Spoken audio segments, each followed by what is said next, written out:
Hoy! Hindi daw na ka na pala. Nandiyan dalawa sa likod. Napakawento eh. Kaya nauna na ako eh. Magsasara na ng alas 5 eh. Ano na shopping mo? Wala pa. Ayan po si J-Pro po. Spotted po. Yung GRX, okay kaya yun? Matibay kaya yun? Oh, bibili mo na. Bili mo na. Magkano? Okay. Parang naka 17 lang, parang gano'n. 70K? 17. Muniwala. Ayun nga. Baka ano yun? Naka less 20. Baka pida lang yun. Ayan, wheelset mo. 17? Ayun nga. Alloy, oh, ayan oh.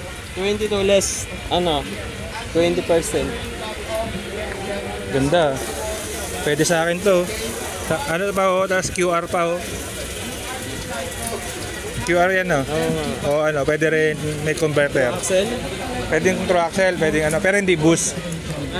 Pero hindi boost. Ano ba ito? Tatanong natin dito, alam mo. Pero okay, pwede sa akin to, ganda oh.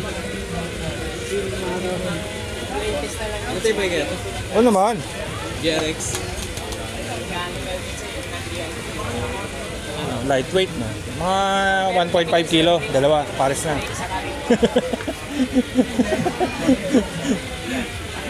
Ayan, namahuli, nagsha-shopping. Ano kaya yung ano ko?